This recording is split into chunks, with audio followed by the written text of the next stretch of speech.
AUSVEG is a state-based body for vegetable and potato producers. It's an industry that's worth around $500 million to the state each year in terms of gross value, and it's part of horticulture, which is worth $1 billion to the state annually.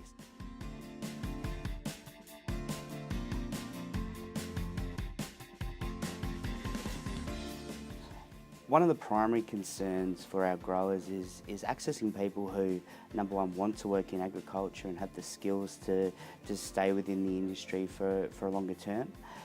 In Australia, we have a largely urbanised population, so many of the graduates going for a university don't have the interest or experience growing up in a farm environment to pursue that career. That's something we're looking to redress by communicating with the universities, but we also have to look at the short to long term for the industry. And our industry's had a lot of success bringing people over under skilled visas to fill those gaps, committed people who want to work in the industry. So we have to look at the short term as well as the longer term.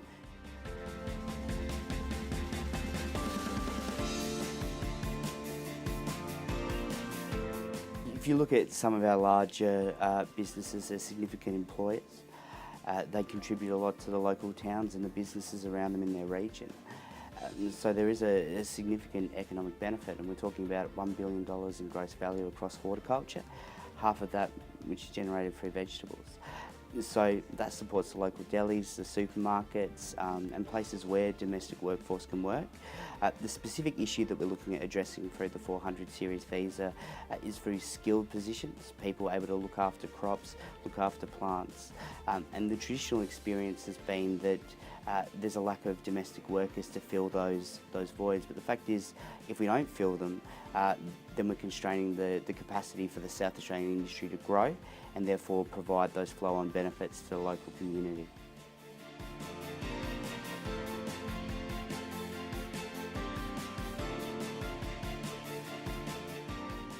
Our primary concern is accessibility, the ability for our growers to be able to access the program and obtain workers for skilled positions within the business.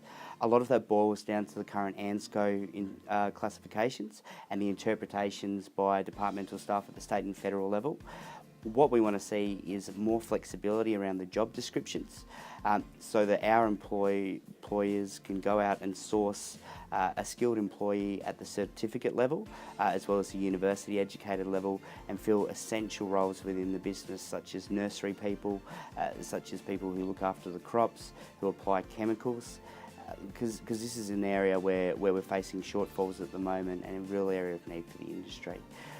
So if we can cut the bureaucracy and red tape around that, that's the first battle.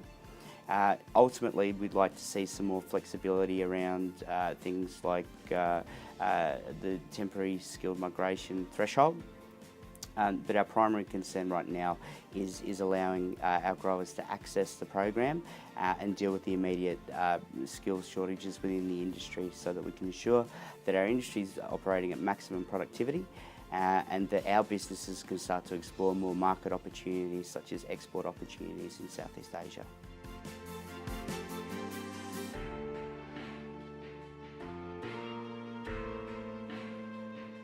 AUSVEG SA at the state level supports the reintroduction of a regional migration zone because we firmly believe that there needs to be some kind of incentive to attract skilled workers to our state.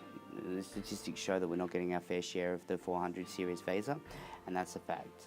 But in general, we'd support any incentives, and that could occur at the state level. It could be around housing assistance or support for people to actually move into the state that makes South Australia an attractive destination. So I think we need to explore all options, but certainly of the options available, a regional status would be something that we firmly support.